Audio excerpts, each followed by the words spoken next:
Hi everyone, welcome back to our channel Arunachala CSE. This is Shubhadarathi from CSE Department, Arunachala College of Engineering for Women. In this video, we discuss about the applications of linked list, that is the polynomial ADT and multi-list, from the subject CS 839 on data structures.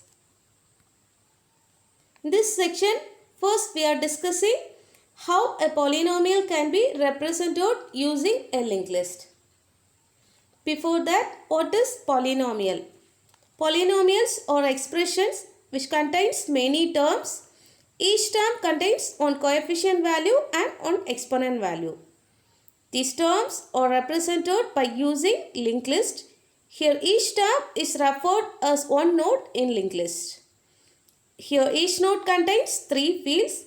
First, coefficient field which holds the value of the coefficient of a term.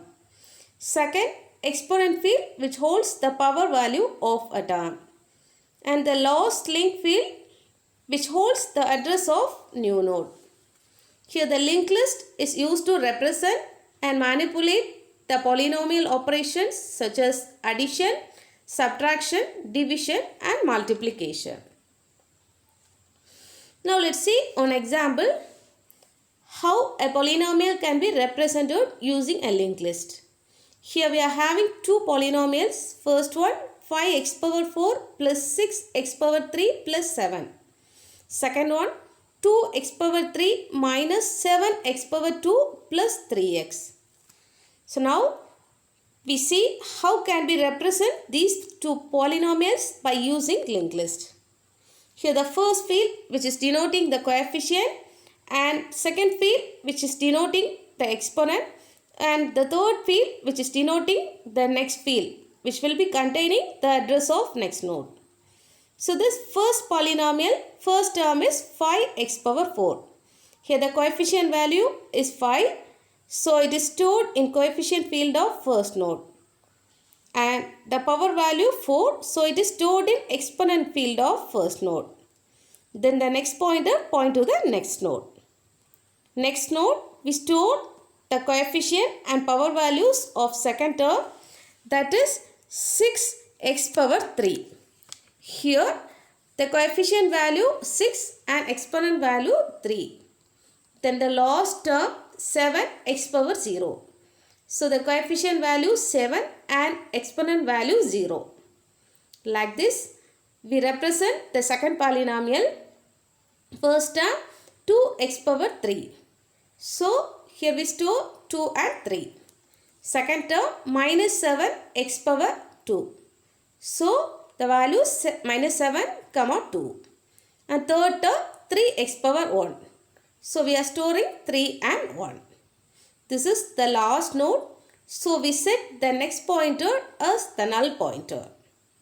Now let's see how to add these two polynomials by using linked list. We take the first nodes of two polynomials as input, that is 5x power 4 and 2x power 3. Here we compare the power values.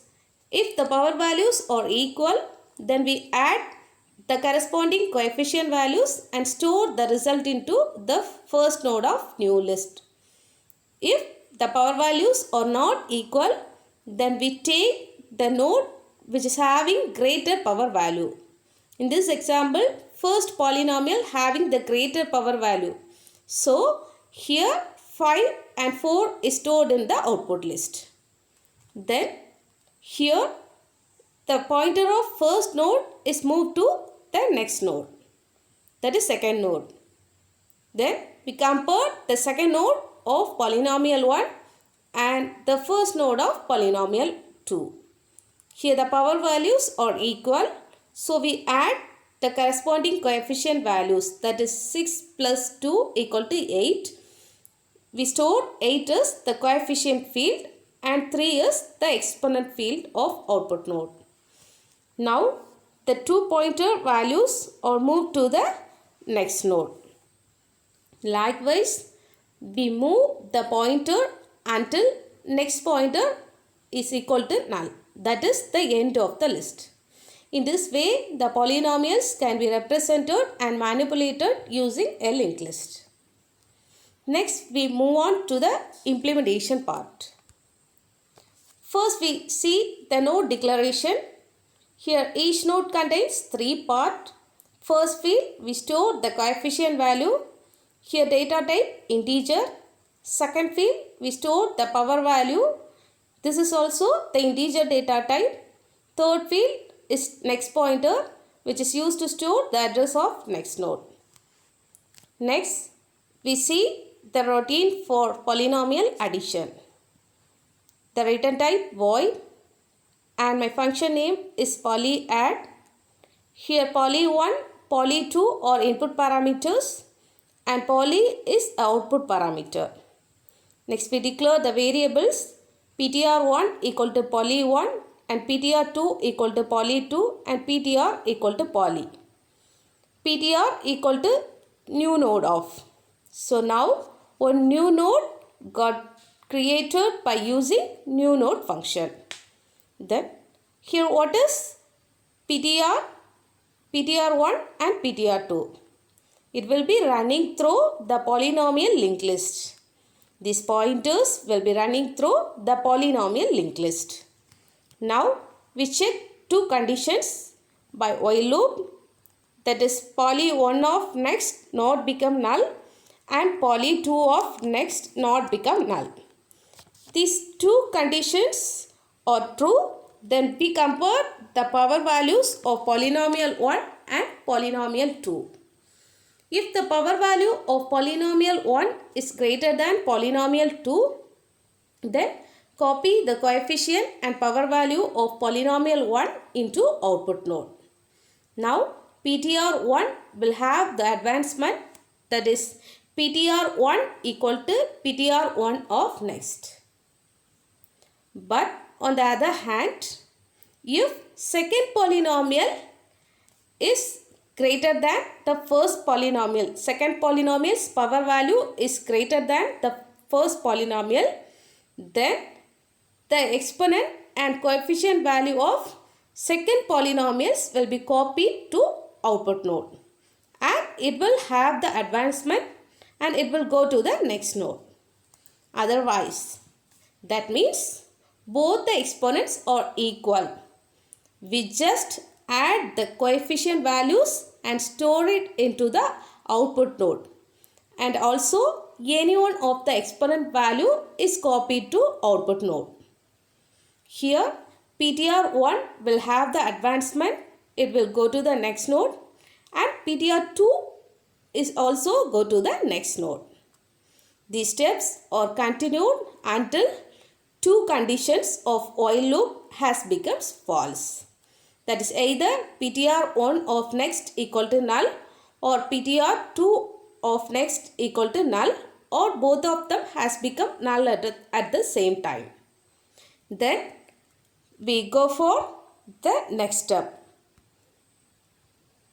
Here I am checking if ptr1 of next is not null, then the rest part of polynomial 1 is to be dumped or copied to the result in polynomial without doing any comparison because the other one has already exhausted.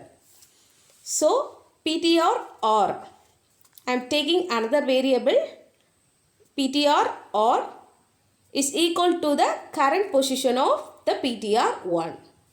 Otherwise, if ptr2 of next is not null, then ptr or equal to the position of ptr2.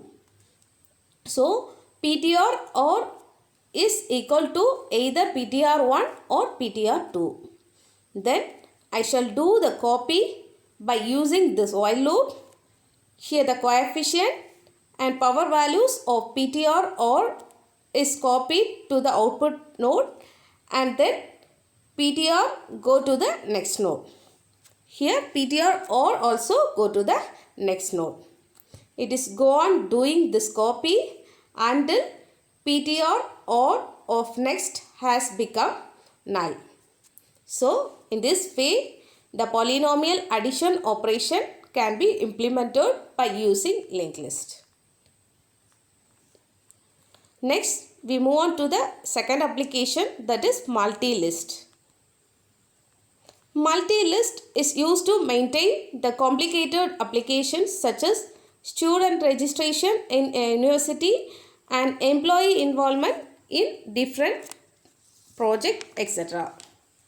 In this example, we take the student registration application by using circular linked list. This application needs to generate two types of reports. First report lists the registration for each class, and the second report lists by students, that is the classes that each student is registered for. In this figure shows the implementation of above two reports by using circular linked list. Here the rows clearly shows the first report and the column clearly shows the second report. That's all, the multi-list implementation by using linked list. Thank you all for watching this video.